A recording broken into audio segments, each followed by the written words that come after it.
Assalamualaikum warahmatullahi wabarakatuh. Perkenalkan, nama saya Ahmad Subhanul Hanif dari kelas SIA 2020. Saya akan mempresentasikan makalah yang bertemakan struktur penyimpanan. Struktur penyimpanan dalam sistem operasi. Struktur penyimpanan dalam sistem operasi program komputer harus berada di memori utama atau yang disebut RAM untuk dapat dijalankan. Apa itu memori utama? Memori utama adalah satu-satunya tempat penyimpanan yang dapat diakses secara langsung oleh prosesor. Baca juga mengenai sejarah dalam sistem operasi agar lebih memahami tentang sistem operasi atau disebut SO.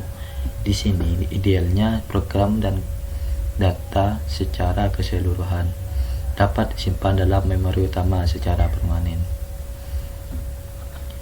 Namun demikian, hal ini tidak mungkin karena ukuran memori utama relatif kecil untuk dapat menyimpan data dan program secara keseluruhan. Memori utama yang bersifat volatil tidak bisa menyimpan secara permanen.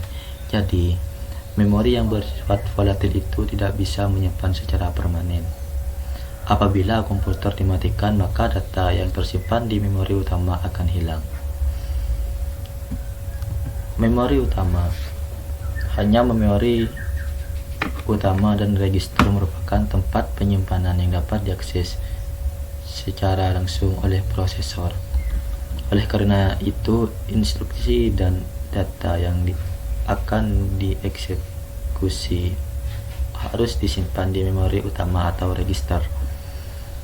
Untuk mempermudah akses perangkat I/O ke memori, pada arsitektur komputer menyediakan fasilitas pemetaan memori ke I/O.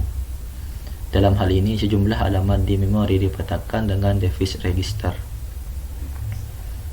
Membaca dan menulis pada alamat memori ini menyebabkan data ditransfer dari dan ke device register. Metode ini cocok untuk perangkat dengan waktu respon yang cepat seperti video controller. Register yang terdapat dalam prosesor dapat diakses dalam waktu 1 clock cycle. Hal ini menyebabkan register merupakan media penyimpanan dengan akses paling cepat bandingkan dengan memori utama yang membutuhkan waktu relatif lama. Untuk mengatasi perbedaan kecepatan, dibuatlah satu penyangga atau buffer penyimpanan yang disebut cache atau pembersih. Nah, ini adalah contoh dari memori utama. Terus yang kedua, magnetic disk. Apa itu magnetic disk? Magnetic disk berperan sebagai sekundari historik pada sistem komputer modern. Magnetic disk disebut dari piringan-piringan seperti CD. Kedua permukaan piringan diselimuti oleh bahan-bahan magnetik. Permukaan dari piringan dibagi-bagi menjadi trek yang memutar, yang kemudian dibagi lagi menjadi beberapa sektor. Contoh dari magnetic disk. Di situ ada piringan seperti CD yang dikelilingi oleh magnet di pinggirnya. Lalu storage hierarchy.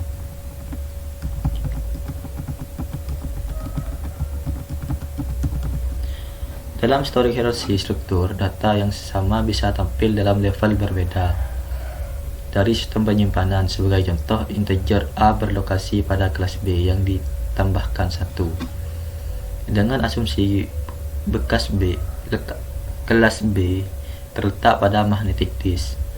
Operasi penambahan diproses dengan pertama kali mengeluarkan operasi I/O untuk menduplikat disk blok pada A yang terletak pada memori utama.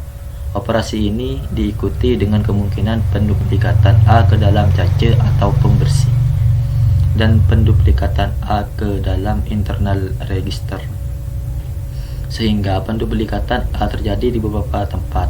Pertama, terjadi di internal register di mana nilai A berbeda dengan yang di sistem penyimpanan.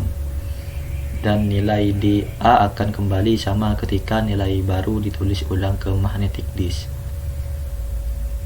Pada kondisi multiprosesor, situasi akan menjadi lebih rumit. Hal ini disebabkan masing-masing prosesor mempunyai lokal cache atau pembersih. Dalam kondisi seperti ini, hasil duplikat dari A mungkin hanya ada di beberapa cache atau yang disebut pembersih, karena CPU register dapat dijalankan secara bersamaan, maka kita harus memastikan perubahan nilai A pada satu cache atau yang disebut pembersih akan mengubah nilai A pada semua cache yang ada. Hal ini disebut sebagai cache koherensi, pembersih koherensi. Nah, ini contoh gambar dari storage hierarchy. Ada CPU on chip storage, motherboard storage, auxiliary storage, peripheral device. Lanjut, memori utama atau main memory. Apa yang disebut memori utama? Memori utama merupakan media penyimpanan dalam bentuk array yang disusun word atau bit. Kapasitas daya simpannya bisa jutaan susunan. Setiap word atau bit mempunyai alamat tersendiri. Data yang disimpan pada memori utama ini bersifat volatil dan tidak disimpan secara permanen. Artinya, data yang disimpan bersifat sementara dan dipertahankan oleh sumber-sumber listrik. Apabila sumber listrik dimatikan, maka datanya akan hilang. Memori utama digunakan sebagai media penyimpanan data yang berkaitan dengan CPU atau perangkat I/O. Nah, di sini ada peranan dari memori utama. Address bus pertama kali mengontrak komputer yang disebut memori. Yang dimaksud dengan memori di sini adalah suatu kelompok chip yang mampu untuk menyimpan instruksi atau data. CPU sendiri dapat melakukan salah satu dari proses berikut terhadap memori tersebut, yaitu membacanya atau yang disebut read, atau menuliskan atau menyimpannya yang disebut write ke memori tersebut.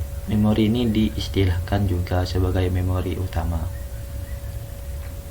Tip chip yang cukup banyak dikenal pada memori utama ini DRAM atau disebut Dynamic Random Access Memory.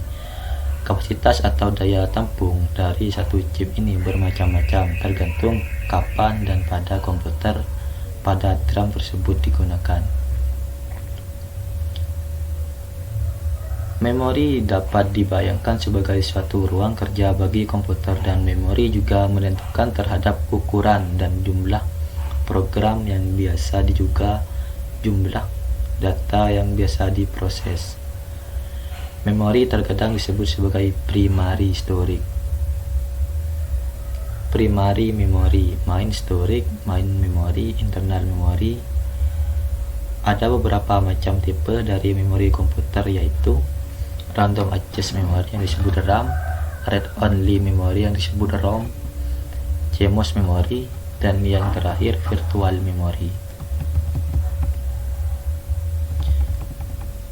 Nah, di sini ada sifat main memory.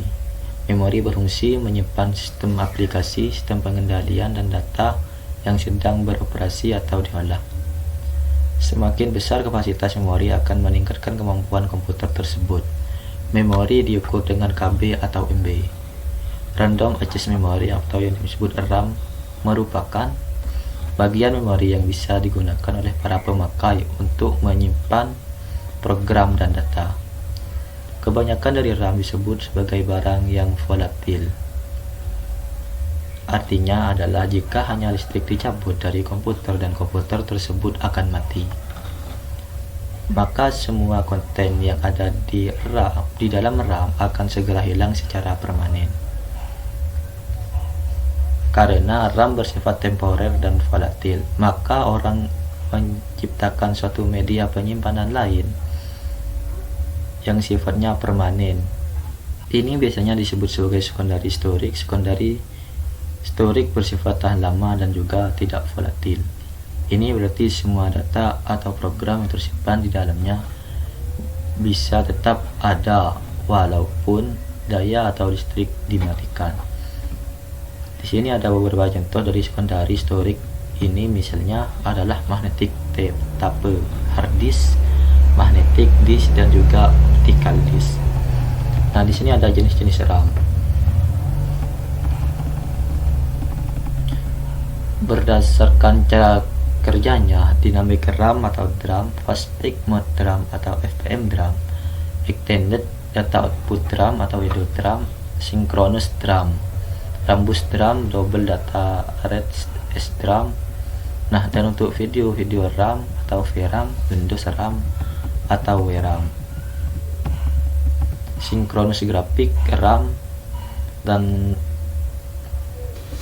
terakhir static RAM. Oke, cukup di sini saja. Semoga bermanfaat. Wassalamualaikum warahmatullahi wabarakatuh.